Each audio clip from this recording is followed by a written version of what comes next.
do not just for you, but also the environment, the Muncie wastewater treatment plant is doing just that. NewsLink Indiana's Stephanie Weaver has the story. Many types of fish, freshwater mussels, and other types of life rely on clean water to live and thrive in.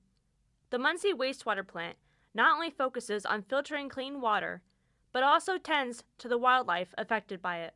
I think the work that we're doing here at the Bureau of Water Quality in an effort to monitor the biological community, it gives us sort of a sense of giving back because the river was so historically polluted that being able to monitor these species and being able to tell that their numbers are increasing as the water quality improves is the #1 objective. From increasing the mussel population to daily water testing, biodiversity is thriving even more because of this community of workers. The significant increase of species, both land and water, has majorly increased thanks to not only the water quality, but also the removal and modifying of dams on the White River. We have 65 plus species of fish now. We have eagles nesting on the river. We have blue heron rookery on the river.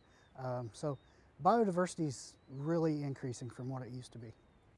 The many jobs, programs, and educational trips each play a role in bringing recognition to the importance of not only what they do, but also the effect on our planet. The Muncie wastewater plant's impact on biodiversity does not go unnoticed. In Muncie, Stephanie Weaver, NewsLink Indiana. Want to know more about what the Bureau of Water Quality does in Muncie? Check out their website for more information. You know, I don't think I ever really truly realized how much it took not only to keep water safe for us, but the entire environment around us. Yes, I didn't know that it took that much, but also too with the seasons changing and things like that, it's really nice to know that, they're still cleaning the water to make sure that it's good for not only the environment, but also for Muncie as a whole. Right. And now let's take it over to weather with Rachel. Thank you so much, guys. Taking a look at our current temperatures right now, we're in those low to high 60s, 65 in Indianapolis, 57 in South Bend, and 64 down in Terre Haute. As we head into tomorrow, we will actually see a wind advisory starting at 5 p.m. and then heading into Saturday by 4 p.m. Winds are looked to be south in 20 to 30 miles per hour with gusts up to 55 miles per hour. And what we're tracking next is our first severe weather threat, weekend winds, heavy rainfall, and that's more in my upcoming forecast. Coming up, the cost of generic prescription drugs may be on the rise. Find out the cause. And it's getting harder for low-income households to stay afloat. Learn what company weighed in on the matter. Stay with us. Hey, boss. Okay? I said I'm fine.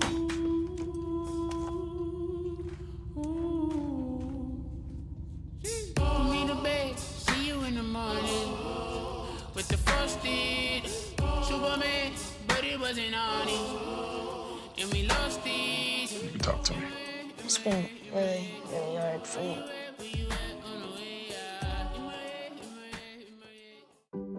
Hey there, Hoosiers.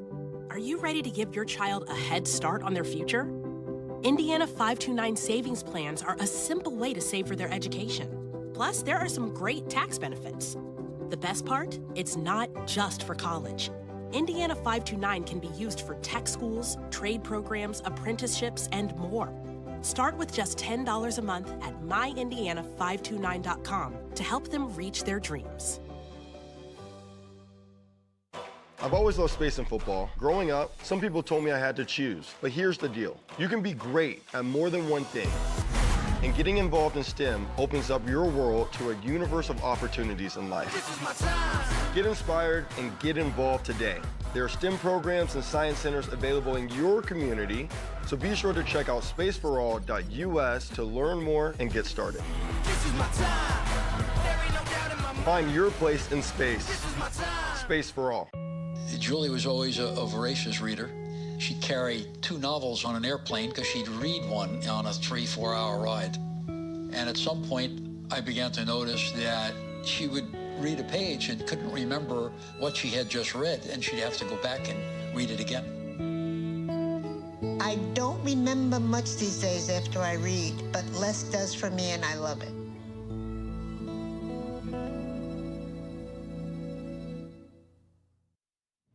Welcome back. President Donald Trump's 25% tariffs on all steel and aluminum imports are grabbing headlines this week. But there's a 10% tariff on Chinese imports that could drive up the cost of generic prescription drugs. Ambar Rodriguez spoke to a Las Vegas area pharmacist about the possible impact on prices for many Americans' medications. In the pharmaceutical industry, that would be a big blow. Bobby Benson says he's been a pharmacist for 27 years, first working for Kmart, then opening his own Belmont Pharmacy 7 years ago. He says not only would tariffs increase prices on medicine, but it would strain the already tight supply. That will lead to shortages of drugs, availability of the drugs to the patients, and then leads to poor quality service because the drugs will not be available. He says the increase in prices could also lead to people using less of their medication, which would impact their health. Someone comes to the pharmacy and he can't even get a drug, or they have the drug, instead of taking 1 tablet a day, they cut it in half. Just to prolong, by cutting in half, you are decreasing the efficacy of the medication. You cannot cut corners when it comes to medications. He says the tariffs would have a ripple effect. Let's say if you get a medication or a drug coming from China that you were paying $10 for, and if they put this tariff on it, China is not going to suffer for it. It's we, the consumer, the people of the United States, the consumers are the ones going to suffer. It's going to be passed on. There are laws to protect consumers from getting directly hit with higher prices, but medical experts say with half of the country's generic drugs and 80% of active pharmaceutical ingredients coming from overseas, they worry pharmacies and hospitals will begin to stockpile drugs now to avoid paying more later. There are a number of programs designed to help patients afford their prescription drugs. You'll find them online, or you can talk with your doctor or pharmacist. Many low-income households in the U.S. are having a harder time staying afloat, and some are living without basic necessities. That's according to officials at Dollar General, the retailer that's considered a bellwether on shopping habits. During an earnings call today, Dollar General's CEO said inflation is causing many low and middle-income consumers to buy less. The company also said the Trump administration's tariffs on imports could lead to increased prices, adding more strain on its customers. Other companies are also seeing a drop in sales, including Delta Airlines, which cut its profit outlook this week. Kohl's also announced it expects sales could fall up to 6% in 2025. I've got more on severe weather after the break. People want to define Gen Z, but that's our job. I wait tables, but last week I built a field hospital. I put out a forest fire. I stopped 1,000 attackers. And a natural disaster. I've saved lives. And led a team on patrol. I serve. Well, I go to school full-time. While I work full-time. The greater the challenge, the stronger we become. Did you know that 9 out of 10 Americans are sick of the divisions in our country? But there's one small step we can take to remember that we're still connected. All over America, strangers with different political views are coming together to talk about their lives, not politics, and discovering they actually have a lot in common. Because even if we don't see eye to eye, we can still talk, heart to heart. So let's talk, for a change. Learn more at takeonesmallstep.org. Emma, did you hear? Todd's in the hospital. Who's Todd? He got a collapsed lung from vaping. He thought it was cool. Not cool. Promise you won't vape, Emma. It can lead to a lifelong addiction, and we can't be friends if your lungs collapse. Bogus. Wacky sitcom teens aren't the best people to talk to your kid about vaping. Hey, you got a minute? You are. Start the conversation with your child about vaping today.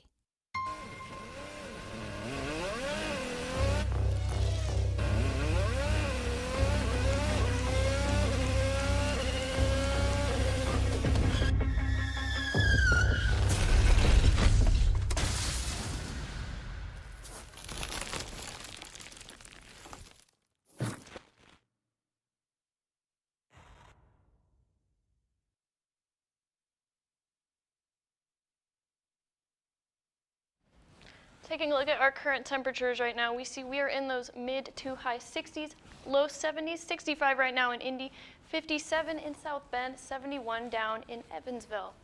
For tonight, we are going to see mostly clear skies with a low of 51 degrees, winds blowing in the south-southeast direction at 10 miles per hour. For tomorrow, we will see temperatures increase throughout the day. As you head out, you will see 52 degrees by 8 a.m., winds blowing in the south-southeast at 10 miles per hour, increasing to the south at 15, and then we see that temperature increase 68 degrees by noontime. And then as we hit that evening time, we see our high temperature of 77 degrees, winds also increasing to the south at 20 miles per hour. And as we take a look at our precision cast, we see mostly cloudy skies as we start the morning off, but we sort of start to see that it starts to move out of the way. But as we head into that evening, early morning time, we see a storm move into our system, bringing about heavy rainfall, damaging winds, and pea-sized hail. But as we continue on with our morning, we see it sort of starts to move out of our system. And the SPC has actually issued a severe weather threat for our area. We see in the western parts of our area, it is going to be a lot more damaging than the eastern portions. We are in more risky, or less risky than the western sides. And what does this mean? And this means that we are going to see several scattered storms with pea-sized hail, like I mentioned before, and some damaging winds, and maybe even 1 to 2 tornadoes. And like I said, for our level 1, we see those isolated storms with a low tornado risk.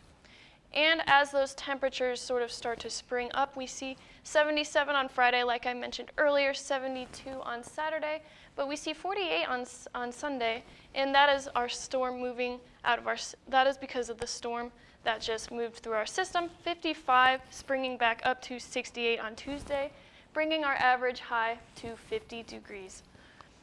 And for our 7-day, we see spring temperatures making their way into our week, 77 and 72 on Friday and Saturday, as well as the wind advisory. Some scattered showers here and there on Sunday, and clear skies on Monday. We are going to continue to see more sun as we head into next week, but we're also going to see some rain and showers at the end of next week.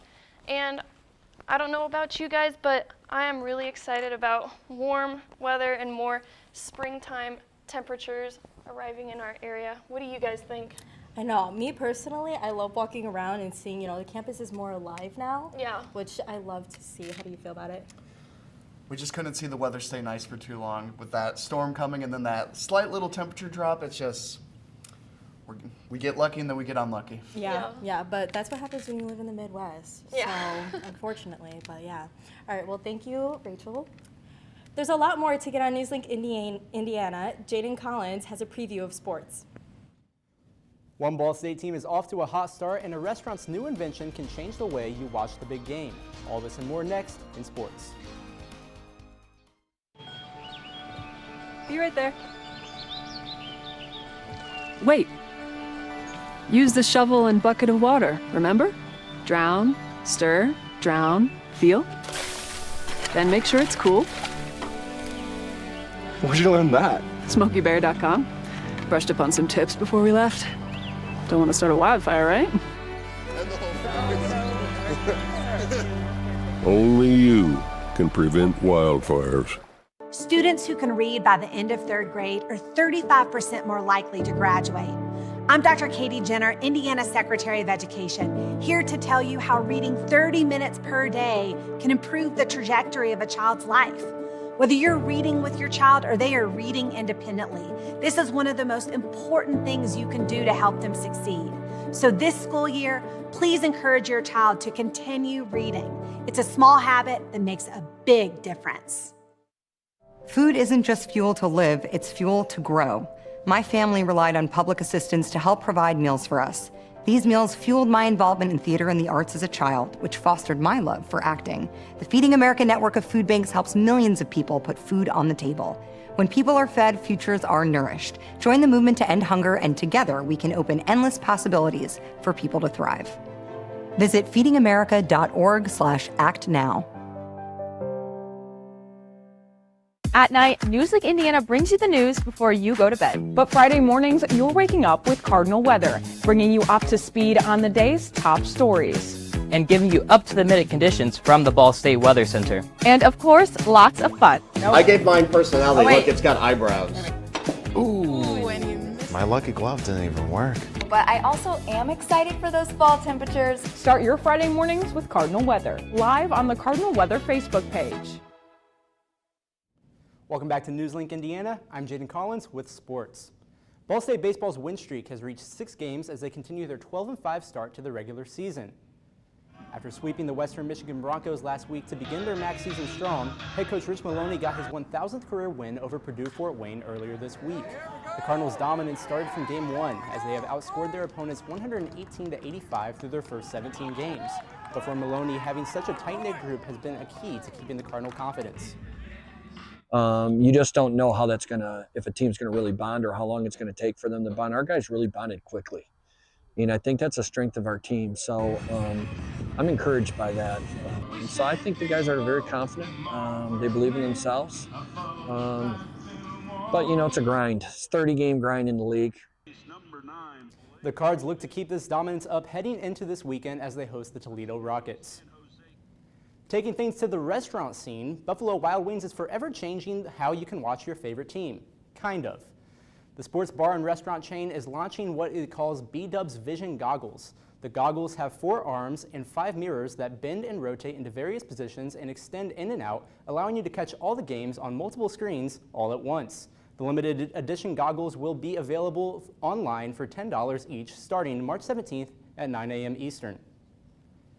Bouncing over to the turf, the Ball State Spikeball Club is starting to gain traction on campus. NewsLink Indiana's Jalen McKissick has more on the club, who is trying to bring more attention to a lesser-known sport. Spikeball, a 2-on-2 team sport where players aim to hit a ball off a trampoline like net, has quickly risen in popularity, so much so that Ball State now has a club devoted to it, and club president Colin Pryor thinks the game is not too different from volleyball. It kind of follows the weird rules of kind of like double serves from pickleball, and I don't know, it's kind of a weird yard game that turned into a more, I guess, kind of quote-unquote professional sport. But yes, imagine the rules of volleyball, but then the net's on the ground, basically. Spikeball is a game that requires players to have good reaction time and hand-eye coordination. With Spikeball being a game with wide ranges of skill, Pryor wants to make sure that the club members don't feel overwhelmed from the games. Called gentlemen's and non-gentlemen's serves. Essentially, gentlemen's means a little bit lighter serves, kind of just messing around, backyard game style. Whereas non-gentlemen's is more really hard serves, more professional play, or I guess competitive play. Practices are starting to get more competitive as a Spikeball tournament is coming up in the near future, and Pryor wants to make sure that the club is prepared for this competition. We have a tournament coming up in April, so if anyone wants to come out and play in that, that'd be sweet. Kind of the next few weeks will be kind of, getting a little bit more practice oriented, kind of getting, people who are going to be in the same division playing with each other. Spikeball Club meets every Tuesday and Thursday between 8 and 10 p.m. on the indoor turf fields in the rec center. The club is looking for members who want to join and compete in the upcoming tournament. In Muncie, Jalen McKissick, NewsLink, Indiana. Well, guys, I'll tell you, I've played Spikeball a few times. It's probably one of my favorite backyard games. Yeah, I have to say, me personally, I've never really played it that much. Maybe a couple of times, but other than that, it's not a lot. How about you? Yeah, me personally, I also have not played Spikeball, but I do know a thing or two about some cornball. That'll turn any get-together or family reunion into something truly special. You mean cornhole? Cornhole. Yeah. Cornhole. I love cornhole myself, too. I also like can jam. Have you guys ever played that? I've seen it, but I've never played it, and I just think that it looks really hard because you have to throw the frisbee and then make sure that it gets. It takes some time to learn, but it's a fun one once you pick it up. Are you good at it, or? I wouldn't say I'm good at it, but I can play. I can keep up. Need some practice? Yeah. All right. Well, thank you, Jaden. Coming up after the break, it's all lights, camera, and action for the Fashion Club. And we have one final look at your weather. Don't go anywhere. Yarr! All I wanted was my treasure, and I wound up with a lawsuit from my neighbors. And a belly full of regret. Thanks, Salty Pete. What a powerful dig story. Okay, great class, everybody. Before we go, let's stand and say the safe digging pledge. Shovels don't know right from wrong, but I do. And I'll always contact Indiana 811 at least 2 working days before digging. It's the only way to dig.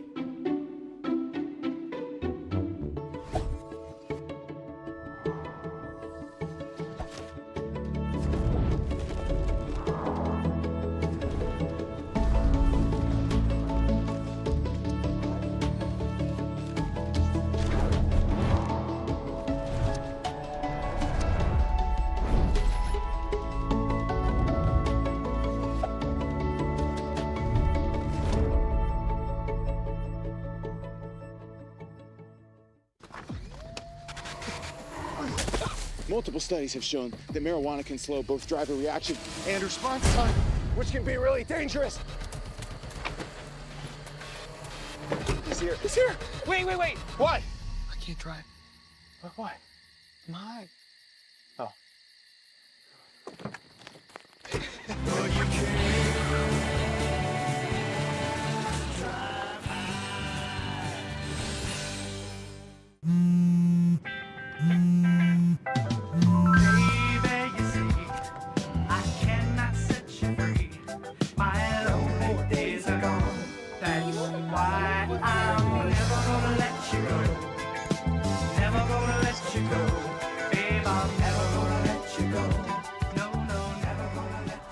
Here you go. Thank you. Thank you.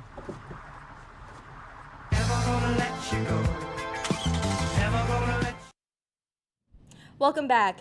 When you hear the word elements, what often comes to your mind? Is it fire, water? How about fashion? NewsLink Indiana's Abby Urban met with the Fashion Club to get a closer look. Color, texture, patterns, and silhouette. All elements of fashion that the Fashion Industry Studies Club, or FISC, believes creates a cohesive outfit. Through the ball bearings issue, The Elementals, students in on-campus clubs were tasked with breaking down their favorite things into elements. Built on the idea of sustainability and upcycling, FISC's future president believes this issue of ball bearings was a perfect fit for them. We, again, don't buy anything, so this is all through models who bring their own clothes. I don't think we really buy anything at all. We all use donated decorations, props, anything like that, just to really create a sense of we're not buying anything, we're creating with what we have. FISC was given 8 pages highlighting both the club and the new sustainability fashion class. We wanted to really try to focus in, even though we are doing a partnership, we wanted to give Fisk's edition of the elements. The main goal of the photo shoot was to create outfits with props and various materials to elevate the original piece of clothing. And although this concept and issue has many layers, the Ball Bearings editor-in-chief feels it can all be summed up into one word. Visionary. I think that we're doing a lot of things that are kind of stepping outside of our comfort zone and trying to think outside of the box of just not trying to replicate other things that we've done and instead trying to have more unique experiences. Through this photo shoot for the Elementals issue, FISC hopes to showcase sustainability and prove that style really comes from the heart. In Muncie, Abby Urban, NewsLink, Indiana. The Elementals issue will be printed on April 15th with a launch party following on the 17th. And I have to say, I can't wait to bring out my spring clothes. And let's take it over to Rachel with your final weather. Taking a look at our final weather, we see more spring temperatures and more spring weather coming up. 77 and 72 on Friday and Saturday with that wind advisory. We see scattered showers on Sunday. Monday for St. Patrick's Day, we will see clear skies, 55 degrees, partly cloudy skies on Tuesday and Wednesday, and a 60% chance of showers on Thursday. And I am excited for the spring weather, and I am excited for St. Patrick's Day. Yes, I cannot wait for those hot weathers to start coming back. No pinches. Thank you, Rachel. That's all tonight for NewsLink Indiana. Be sure to tune in tomorrow morning at 8 for our sister show, Waking Up with Cardinal Weather. And for news anytime, anywhere, just go to ballstatedaily.com. Have a great night and stay safe.